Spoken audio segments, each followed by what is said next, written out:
Bibbidi bobbidi boo.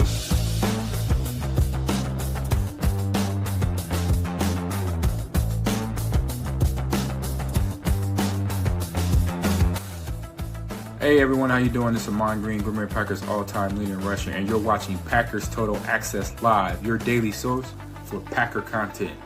Go Pack, go!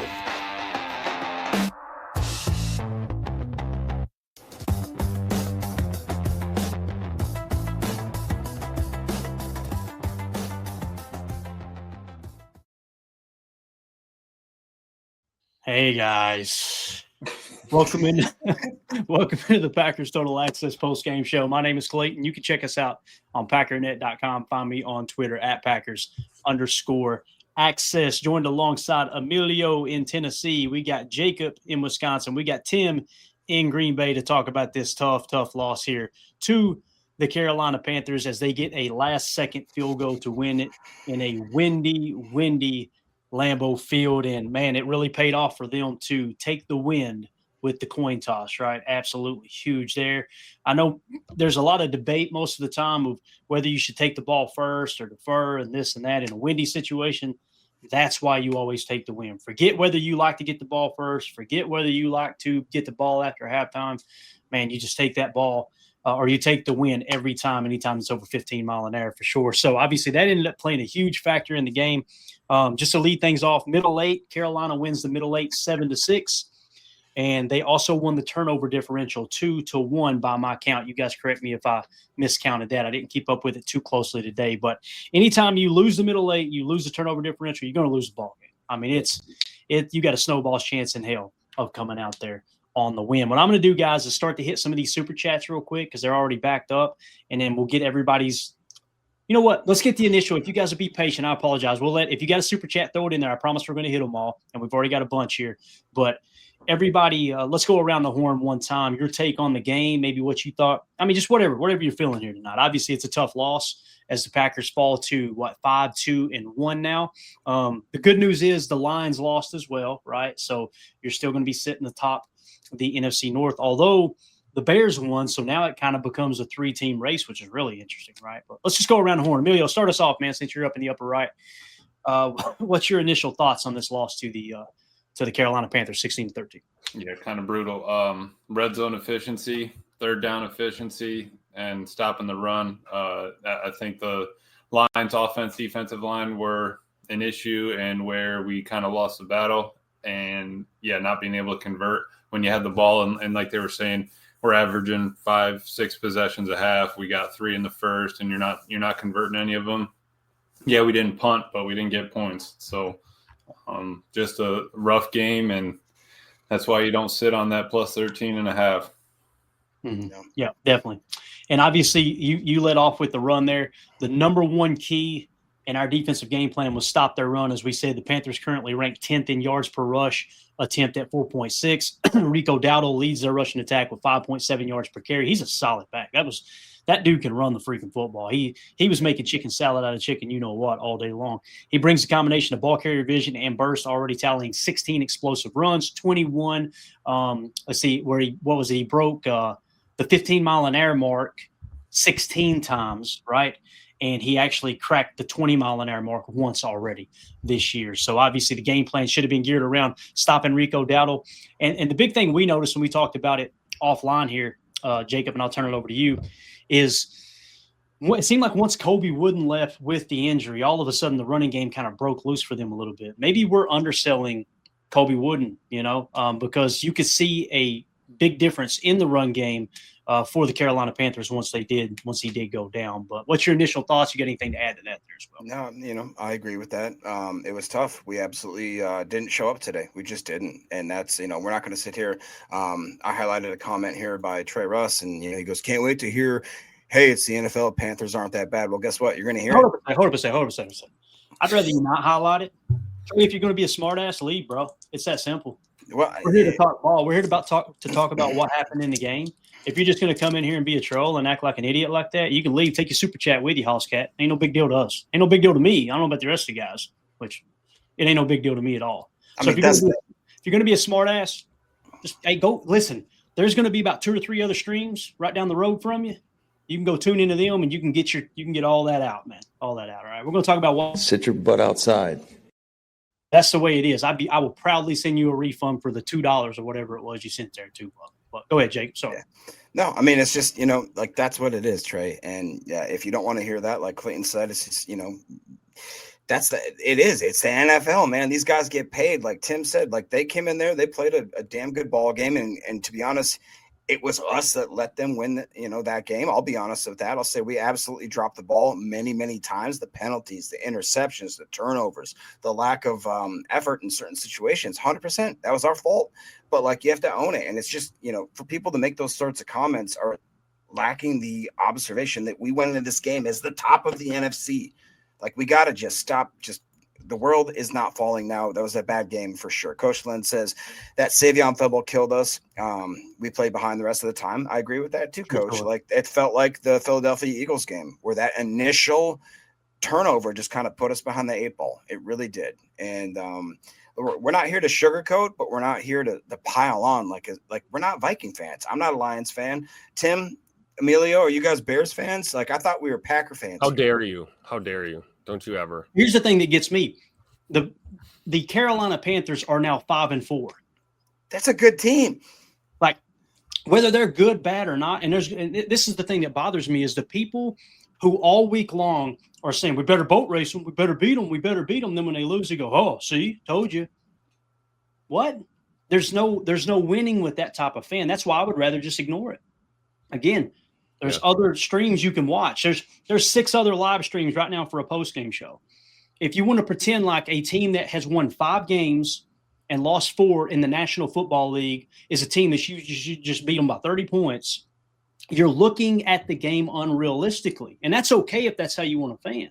But don't come in here acting like we're all going to go into fairy tale land. And what it is, it's that fan that's just kicking and screaming all the time. I've seen it all over Twitter. We need to throw the football. We need to throw the football. I can't believe it. We were averaging, and I won't say the name, but it's a well-known Packers podcaster saying we need to throw the football.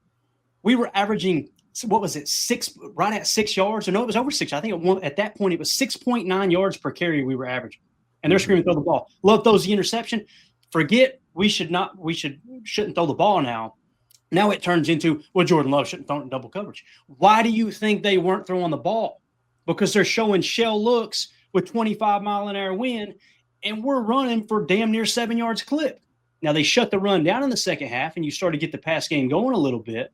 But anyway, that's just how everybody acts like there's just this one little answer.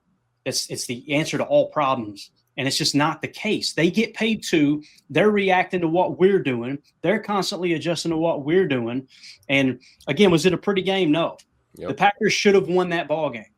But how many times do you have to watch a week of the NFL before you realize this happens every week? The Lions just got beat at home by the Vikings, who last week everybody was laughing at and making fun of, right? Anyway, I digress. Tim, your thoughts, man. And we're getting to the Super Chats next.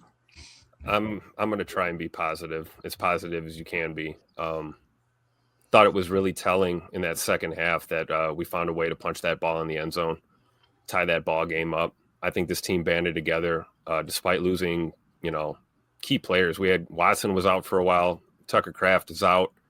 We lost Matthew Golden. We found some success trying to get the ball to Rome. I saw Rome was making some great contested catches for us, helping us convert. We found a way to will ourselves into the end zone. Ultimately, just couldn't quite keep Carolina out of field goal range there at the end. I'm confident that, if we would have held up there towards the end and went to overtime, we might have won this ball game, honestly. But bottom line, we saw this coming, right? I mean, if you spend any time with us this week, breaking down this matchup, we saw this coming, right? We knew what was going to happen with the running attack from Carolina. And I thought at times our run D looked really good. And then there were plays where it was just like, what the hell is going on out here? But really, we said this all week, man. It's going to come down to how the run D looks and, how we're able to establish a run game. And, we really didn't establish a run game, and it was tough to throw the ball against Carolina today. So, like you said, Clayton, they're not all going to be pretty games. Ideally, you want to win even the ugly ones. This was one that just it got away from us. But I never felt like we weren't in this ball game until the very end when we watched that last kick go through the uprights. So completely agree. And as Dead Fish points out, the Bears are actually, guys, they were up by like 2 scores just a second ago. That's wild. So they completely imploded. 54 seconds left, and the Bengals have the ball. They're up 42-41. We'll keep an eye on that for you guys and gals. I think everything you said is very well said, Tim. And again, I'm not happy with this. I expected the Packers to win this game, but you look up now. We were talking last week. We're in the 14 win range now, boys, right? We were talking about that last week. Remember that, Emilio? 14 wins, that's on the table now. Now we're back down to the 12-13 mark. And we've got fans acting like that's a horrible place to be. It's wild to me. So let's hit these super chats real quick, and we'll get everybody's take on them. Can I say one thing real quick, Clayton? Yeah, go ahead, Jake. Just because I'm watching the chat, and some of you are obviously upset, and maybe upset that we've criticize people that criticize. The thing is that we continually try to be positive here, that's for sure, but we do call out stuff when we see it, we say it type thing. And so maybe if we'll pump the brakes on highlighting certain people that do stuff like that, but we have definitely, like, if you could see our group chat, if you could see what we do, this is not us just saying that there's no criticism that isn't deserved.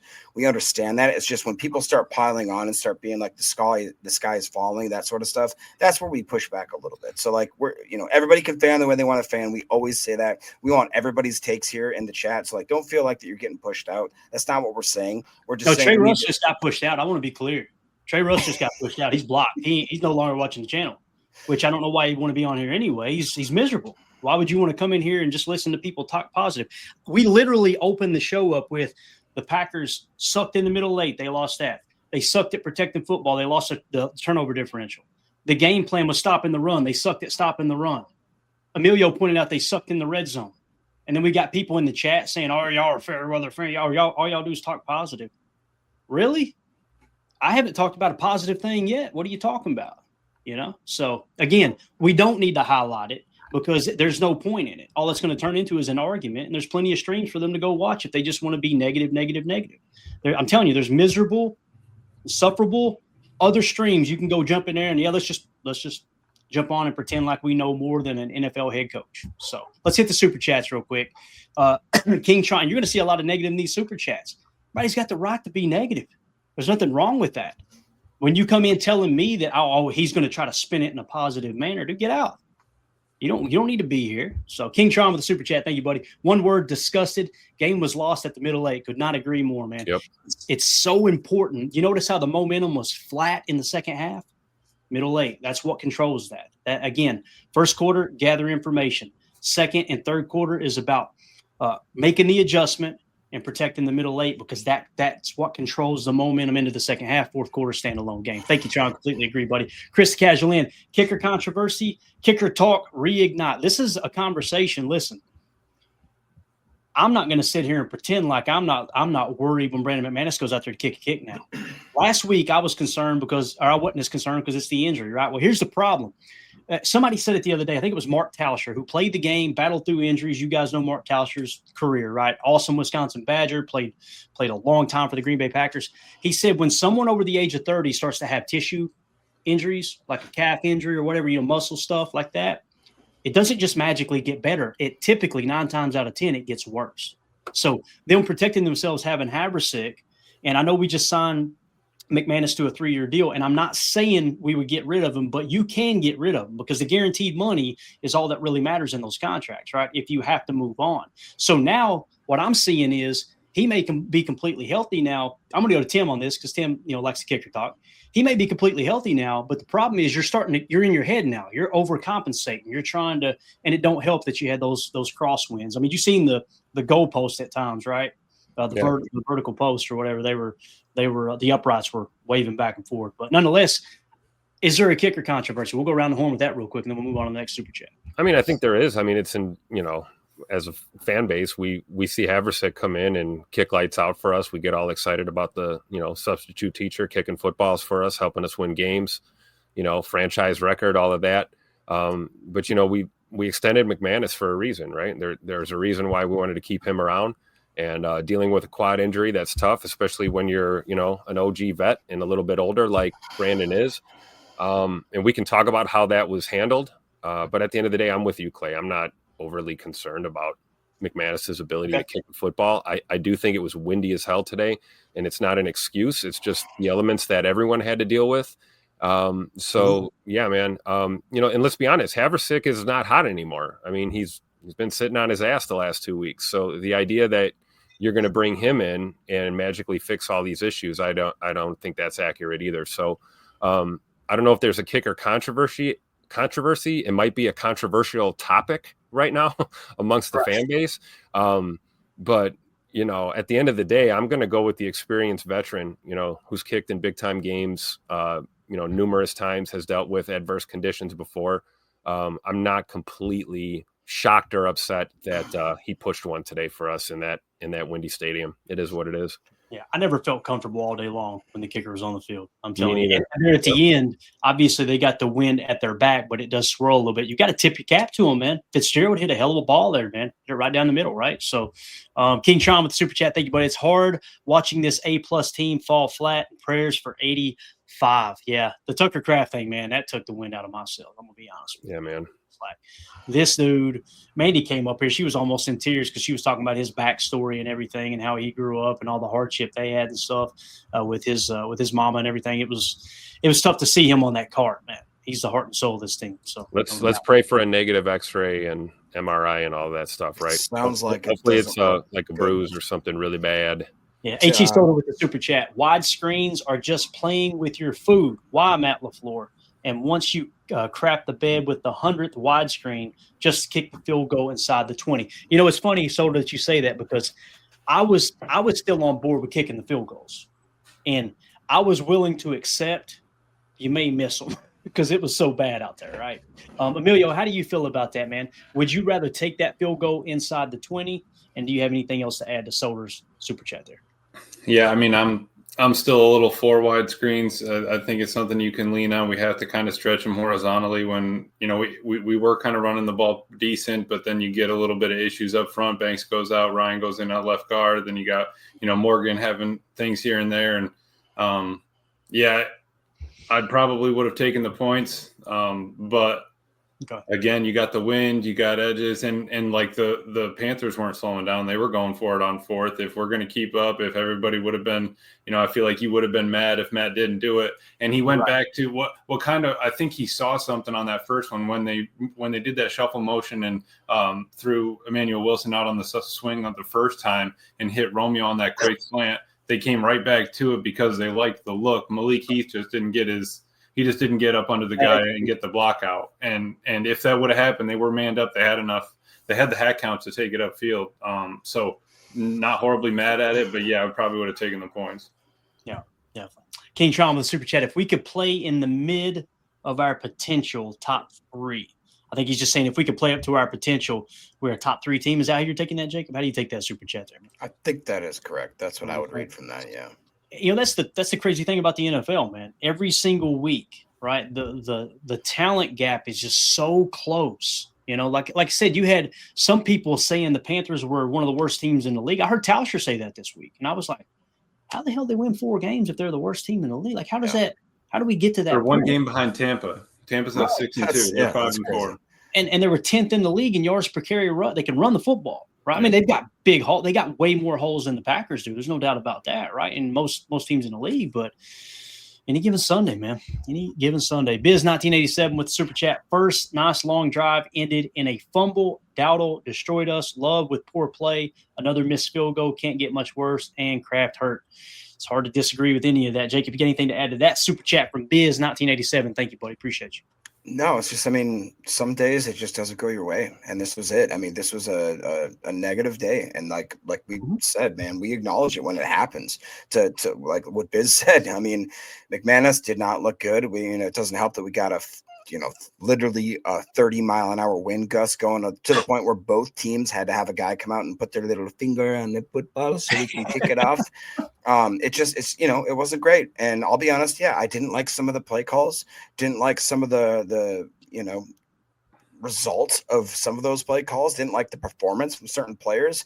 Does it mean I'm ready to throw my jersey? Like, what do you want to do? If you're going to be negative, what do you want us to do? Should we throw our jerseys out of the freaking windows and just say, all right, we're going to not ever do the podcast again? You know what I mean? Like, what do you want to be negative? I just don't understand The person that got me on somebody on Twitter, what was they were just piling on about Matt LaFleur. I'm like, so we're firing them this week? Is that what we're doing this week? Because last week everybody was all, boy, we boat raced the Steelers on the road. Which did they end up beating the Colts? They were leading. Yeah, they did. They did beat the Colts. Yeah, Colts had 4 turnovers all year. They had 4 turnovers today.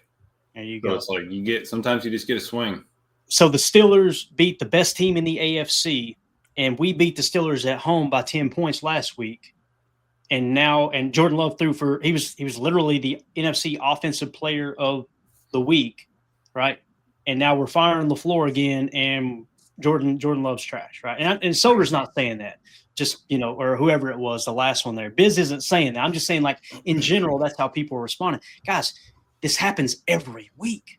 You're going to drop games you should win. The key is win more than you lose, obviously, of those games that you should win.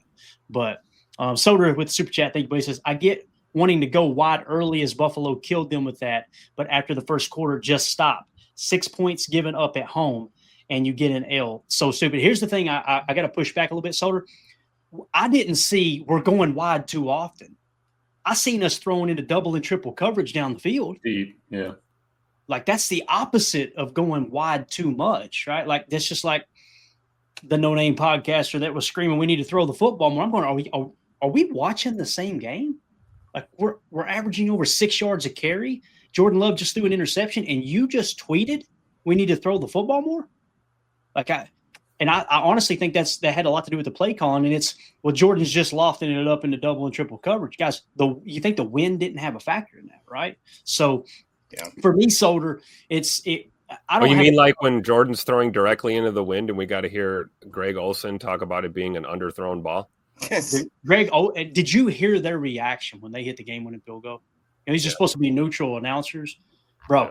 Greg Olsen all day long sounded like a Chicago Bear calling the game. And listen, if we had James Jones calling the game against the Bears, he probably sounds similar, right? But it is what it is in that regard. It's just him saying they need to throw the football more. They need to throw the football more. Then Jordan Love throws the interception because the wind is just absolutely crazy, right? And then he goes quiet. It's like no longer is he saying they need to throw the football more. Also an ex-Panther, right? Yeah. Yep. Right. Yeah. Big time. Thank you for the super chat, Soder. Appreciate you. King Tron with the super chat. All you want Carolina is a 5-win team. Kick rocks. Thank you, King Tron, my man. Yeah, thank you for the super chat. Not sure what Okay, I'm not sure what that is. Thank you, bub. Appreciate it. Brambo with the super chat. We are lacking a hot man. LOL. Go Pack Go. Give 2 of this to Toby. Who's Toby? Toby Flenderson. Toby. My name is Toby. Who's in my mind tonight? Am I like a different?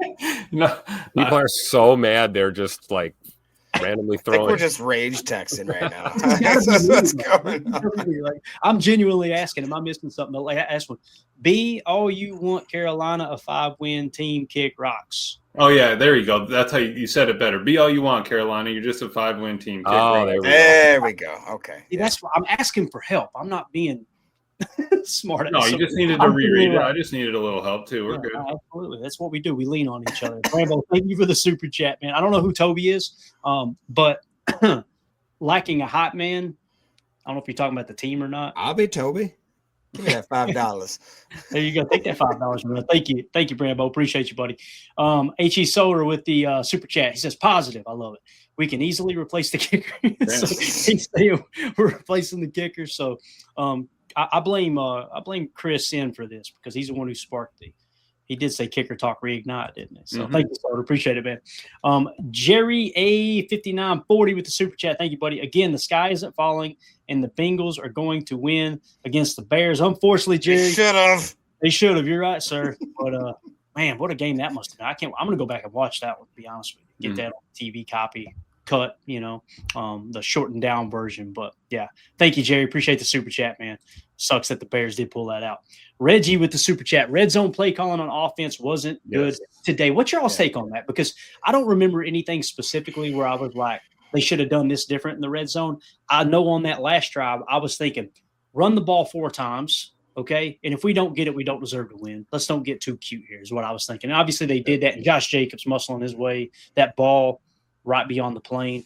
Obviously a great play there. So Tim, what do you think about that, man? And I want to get Emilio's take. Well, all of you, but Emilio, you're kind of more in tune with the red zone play calling, it seems like. But Tim, what do you think about the red zone play calling? Does anything stick out to you, man?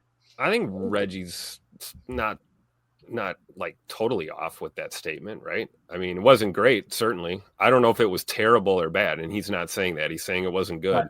Right. And obviously our red zone efficiency was, something to be desired. I can think of a couple plays that, we had 3rd and shorts, and it looked like, again, we're running laterally to pick up 3 yards, or we're throwing in the backfield and not moving forward. But yeah, I don't think it was good. I don't think that's a knock. I don't think it was terrible, but I would agree with Reggie here. Wasn't good today.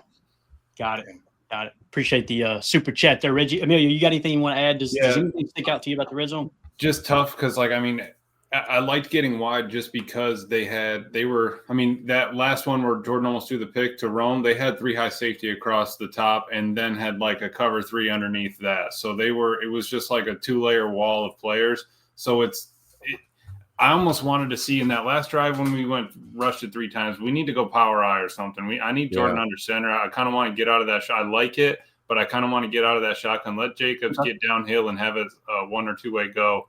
Reading the D, can at the line, pick your side. But it's just we needed to not – I think Jordan was trying to get it in chunks in the red zone, and we needed pieces of it to get there. We couldn't take it all at once just the way they were playing that. Maybe like a little shallow screen or something. We just needed Matt to – you could still get that wide look with a shallow or, a double mesh or something like that. We needed to be able to catch him in a hole there. Yeah. Got it. The one thing I saw that I remember is I can't remember the exact down distance and all that, but I think it was like a bunch trips formation left where they did like a kind of a behind the line of scrimmage. Was that the play that Savion fumbled the ball? I just didn't like that call necessarily in that sequence right there where I think it was Dobby that was trying to block in front of him, and then Savion just didn't go down and smoke. Yeah, Savion should have got outside of that just get outside and go out of bounds, take the loss, and you know what I mean. Like you probably would have gained 2 yards or whatever, but that just kind of set the formation for the whole game, and it's tough. It's a momentum killer for sure, Jacob. That was probably the most important play of the day, to be honest with you. That really set the tone. We're like, oh crap, it's going to be one of those days, right? We've seen it over and over and over. King Tron with the super chat. Thank you, Tron. He says Matt says Tucker doesn't look good. Praying emoji. To me, and listen, I'm no doctor, obviously, nor do I play one on TV. It looked like an ACL to me, the way that thing kind of, that's what it looked like to me. Emilio, what do you think right offhand? And Tim, I'll get your take too. If you had to guess, because it was more of a forward shot, right? But it kind of, to me, it looked like it caught the knee and jammed it backwards. And typically where you got that ACL running, in that knee, I could just see that thing kind of snap. Yeah, no way. I mean, you can walk on it, but if literally all they got to do is take the top of your, the bottom of your thigh and the top of your calf and just work it back and forth. If that thing's loose, it's a wrap. So I'm proud of Tucker for keeping his head high riding off there, man. But it's just one of the worst things you see. But we got a guy that just came back from one of those. That, we know it's possible. We know Tucker's a grinding kind of dude. Let's just pray for whatever could be best out of that, maybe a sprain or something. But we'll have to see. Got it. All right, up next, Jacob got the sun glaring in. I can't believe this. I forget that you guys have sun like that much longer than us. We're almost dark out here, it seems like already. But anyway, Caterpillar. You got to say it like that, right? Caterpillar. MW92 with the super chat. Thank you, buddy. He says, our 2 losses are by a total of 6 points. So I know this team, as it can be monstrous if they just tighten up. But do you think this convinces the front office to follow through with 1 or 2 of these trades? I'll tell you one trade probably won't go through, and that's the Musgrave one, right? Like, it sounds like 2 teams offered them a 5th-round pick for Musgrave, Tim, and now if Tucker's going to be out for a significant amount of time based off of, Coach LaFleur's initial comments, according to the chat, probably got to hold on to Musgrave because he knows this offense, right? Yeah, absolutely. And, I don't know how – we talked about if we were going to trade, we'd be trading for, like a one tech or somebody. We need somebody on the D line. Musgrave's name popped up. I don't think you can afford to do that now. So I don't know how you get in the mix to maybe, beef up the defense, because to me that would make, if I was in the front office watching how we were against the run today, I'd be certainly thinking about trading for a defensive lineman right now. But who do you give up personnel wise, and who do you give up draft pick wise? We gave up the first for Micah. So, we're in a position where, and you know how Goody operates, right? He likes to cook in the draft, especially in the mid rounds too. Right. So giving up more draft capital after, making a power move to fleece Jerry Jones out of Micah Parsons. I don't know how many draft picks we're willing to part with right now, but long answer is, yeah, I'm hanging on to Luke Musgrave. I felt like he stepped up. You could see a lot of those looks. Those were calls for 85. Those were plays that, Tucker was going to be the target on those plays. And I thought Musgrave kind of filled in pretty nicely today in a pinch. Yeah, it's kind of what Anthony's saying here in the chat too. Can we talk about Musgrave? He had some big catches today to extend some drives. I agree. And also there's a negative aspect to it too, Anthony, that I kind of seen was on that one play where he gets tackled short on a 3rd and whatever it was, like a 3rd and 7. And he just goes down so easy as my big knock. But then again, we're also spoiled by Tucker Kraft turning into a damn Tonka truck when he gets football, right? So it's like, yeah, but how did Tucker Kraft get his start? Musgrave went down with a lacerated kidney, right? That's right. Yep. So what happens when Musgrave comes back and gets a chance to actually get a couple more reps? It was clear as day when Matt went right after Tuck went down and Fitzpatrick was in, right? So our blocking guy is still Fitz, but I think that you get a little bit more love from Musgrave, a couple more looks. Yeah, it's not super smooth at the transition, but I think that he can run a route and get open. I mean, the dude has good hands. Yeah, I think it's a great point. I do. DD44 with the super chat. McCarthy is available and lives down the road. ... I don't know if he's saying we should hire Mike McCarthy back and fire Matt LaFleur. Is that what we are taking that? I spent $2 to put that on the screen. I think it's more just put him on the squad kind of thing. Let him play guard. There we go. That's what I'm talking about. Not like that. But maybe like an offensive play. Maybe like what we thought. I would be all about having Mike McCarthy be on staff as an analyst, like you see these college coaches do. Like they get fired, they go in, and you got an extra head coach's eyes in the building. It will never happen because McCarthy was replaced by Matt LaFleur, right? So, Didi, I have the utmost respect for Mike McCarthy. I was one of the few fans that thought they shouldn't fire him, to be honest with you.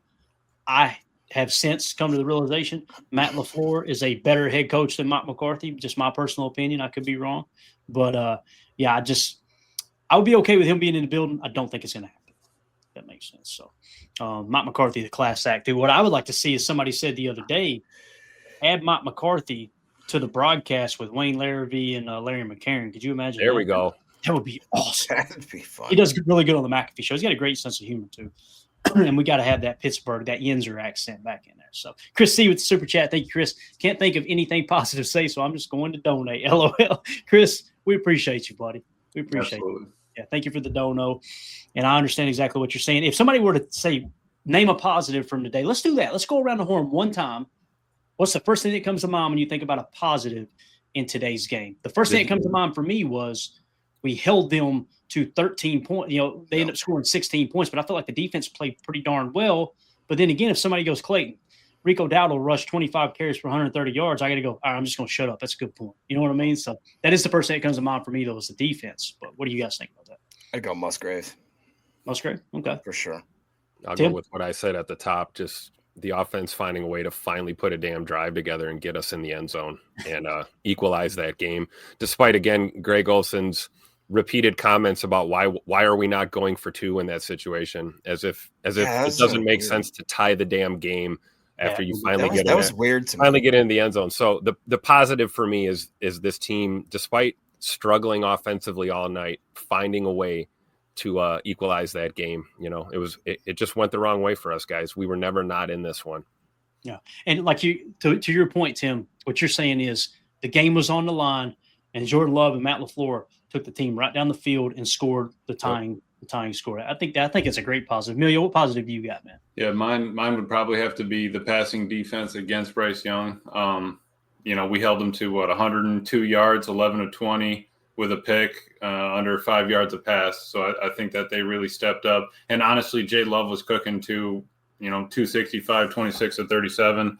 What I really like about our offense is when we're in kind of the hurry up or the turbo look, I think Matt needs to lean into that a lot more. Honestly, I don't care if I mean, I get we have a defense. So that's why we have the hockey line on the D line. Let's keep rotating them. Barron Terrell only got 1 snap. So, like, if we need to get the offense moving quickly and have shorter possession times, then later on in the game we can work the clock. I think, first, second, third, we can work that hurry-up offense a lot more. I think Jordan looks super comfy in the 4-minute, 2-minute offenses, and I think that's something that Matt may need to lean into, especially against, the opponents we have coming up.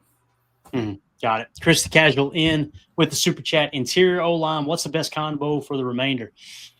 Man, I don't know. Whoever the hell's healthy. Yeah, Aaron Banks left the game, right? Did anybody else leave that y'all know of? Is Aaron Banks, how many snaps did he play, Emilio? Any idea how many? Aaron Banks, I had at 9. Let me double check. I want to say it was 9 snaps. That's why we saw Sean Ryan at left guard, I think. Got it.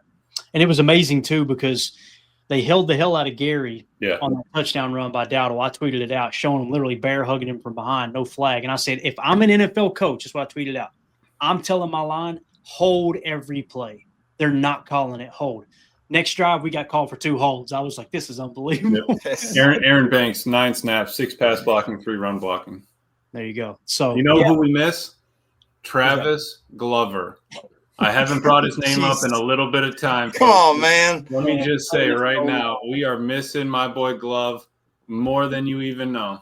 Can I – who else that today had a day? Did you guys see Josh Nyman spike the ball after the Rico Dowdle had one of those touchdowns? Oh, was it? Yeah, that seems to be the common theme when a player leaves Green Bay. Boy, they love to try to come back and get revenge for whatever reason, right? So, So enjoy it out there in Carolina, bub. Enjoy it. King Tron with the super chat. That kick rocks was for those saying Carolina was a bad team. All right. Complain all you want about our loss. Carolina is a good team this year. They're no New York Jets. Come on now. Right. And listen, I'm not saying they're a top 10 team, right? We should have won this ball game on paper. If it was played on paper, we should have won this ball game, right? But I'm with you though. That portion of the fan base is trying to make Carolina sound like they're a bottom 5 team in the league. And it's just not the case. You can't go 5-4 or just say 4-4 and be, one of the 5 worst teams in the league. It just doesn't. Thank you for the super chat, Sean. Thank you for clearing that up, buddy. It's my ignorance. I'm just dumb rednecks having a hard time. You see that comment, Emilio? Oh, yeah. Eric Sutherland said that he was going to take a break from us because he was super mad, and he said just as he started to calm down, I brought up Mr. Glover and fired him right back up again. You know how that goes, boys. You do that, you're going to get your ass kicked. That's right. JG126 says with the super chat, thank you, Jake. On to Cincinnati. I'll learn and get better. Have a short memory. Philly up next. Obviously, the On to Cincinnati paying homage to Bill Belichick, who said it 33 times in one presser and then wrapped it up. So, listen, it's a great point, too. I want to say that on the Cincinnati game, that might have been when Bill Belichick and the Patriots got their rear ends kicked by the Chiefs in Kansas City, and then they go on to win a Super Bowl. I think they lost like 42-7 or something, and something crazy in that game. They end up going on to win a Super Bowl. So here we are, lost the last 2, or our 2 losses this year were a combined 6 points. You know what I mean? And we got people acting like the sky's falling. But Jake G126, thank you for the super chat, buddy. Godsmack with the super chat. Let's see what he says. Do you guys still have that trombone fart sound? Because that offensive performance was a wet fart of the juicy variety. That is way too much. Poop my hand, so. Godsmack, though, it was a rough look, man. Here's what's crazy. What was the over-under on Jordan Love, Jacob? You remember? 230? It was like 239.5. Jordan Love was 26-37, 273 yards passing, and no touchdowns, 1 pick. Had a rating of 80.1. He was only sacked 1 time. But, again, it's crazy. He blows the over-under out of the water, right? And you still feel like the offense had a bad game. And I agree with you, Godsmack. There was just I don't know, it didn't feel – the running game was the only thing that felt right to me, right? That was the thing that today was like, okay, the running game's going. That's why my mind was blown when I logged on to X and seen people saying we need to throw the ball. I'm like, I feel like we're watching a different game, man. It's just crazy. Josh Jacobs averaged 5.1 yards a carry on the day. The team finished at a 4.2, but keep in mind, Savion Williams had a carry for no yards. Jordan Love had a scramble for 1 yard. So that really hurts that average as well. But, thank you guys, Matt. Appreciate you, buddy, for the super chat. Jason Y with the super says, last year they said this team couldn't beat good teams. In a weird way, I'd rather lose to bad teams. That's an interesting comment because, again, we went out and beat – they said, there's a good – I remember the media. There's a really good chance the Packers could start 0-2. You go out, you beat the Lions, you beat the Commanders, you come out the gate hot. I like what Jason was saying there. I can understand that stance. I don't know if I 100% agree with it, Jason. I see where you're coming from. Like, lose to a bad team here or there and beat the good teams probably feels a little bit better than beating all the bad teams and never being able to beat the good teams. Does that make sense? Yeah. I think that makes a bunch of sense. And I think that's why most of the fan base, and again, not trying to throw any shade on it, but it's like the NFL is it's going to be a complicated game each week and week out because of the fact that these guys are professionals. Like Tim says, they get paid too. Like, come on, like we got to be realistic here. Yeah. And listen, the wind, man, Tom Brady always talked about this in New England. People would say, oh, how do you play in the snow? The snow ain't a problem. How do you play in the rain? The rain ain't a problem. It's the wind that's a problem, right? And I've seen people saying, somebody tagged me on a post on X, and they said, Matt LaFleur needs to wake up and realize this team is not built to run, they're built to throw.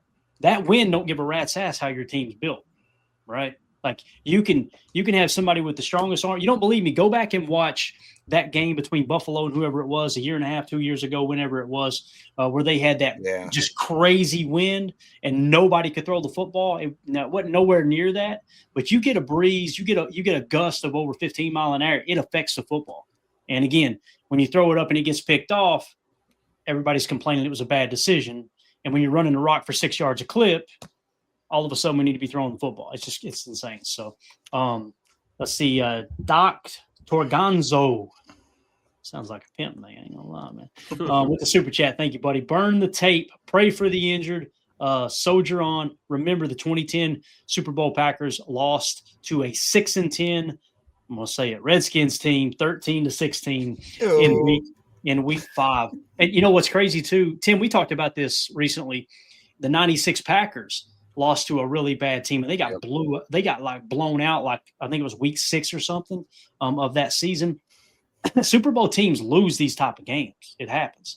And I'm not saying it's a slam dunk the Packers are going to even make it to the Super Bowl, right? But the reality is that's what happens in the NFL. It's true. Yeah, and I agree with the comment for the most part, except maybe before you burn the tape, you watch it 650 times and learn from what the hell happened. But yeah, it happens. I mean, it's like you're not going to beat every team 56-0, guys. Like you're going to have bumps and bruises on the way to the playoffs, hopefully, and contending for a championship. This is another reality check for this team, honestly. Yeah. Oh, is that Nehemiah? Is that right? Yep. Look at me nailing it. Let's go. Nehemiah Bell Photography. Shout out to your photography business there, sir. If that's what it is with Super Chat. Thank you. Crazy how Carolina had offensive linemen getting hurt left and right, but the defensive front was still getting pushed around. I'm puzzled. I agree with that. Like, I felt like and it was like every other play, offensive linemen were leaving. I'm like, why can't – first of all, I know why we wasn't getting a push in the passing game. It was what we talked about all week. It was a cage rush, right?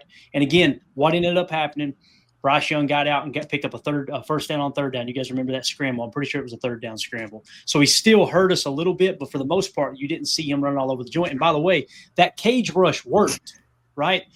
Bryce Young was 11 of 20 for 102 yards, an interception, no touchdowns, right? A rating of 48.3. However, them getting pushed around, like you're saying there, Nehemiah, was in the running game. It was a little bit mind-boggling. It was like, how are we – and it was almost like it was almost like the entire defensive line was playing 2-gap as opposed to 1-gap penetration in a run. Emilio, do you know what I'm talking about? Did you feel like that today? Like it was just like something was missing in terms of stopping their run? Yeah. And to that point, prelim numbers, but our bottom 4 players, Carl Brooks, 40 snaps, 55-4. Devontae Wyatt, 40 snaps, 53-8. Colby Wooden, 15 snaps, got injured, out of the game, 44.9. And then Nate Hobbs at 19 with a 39.6.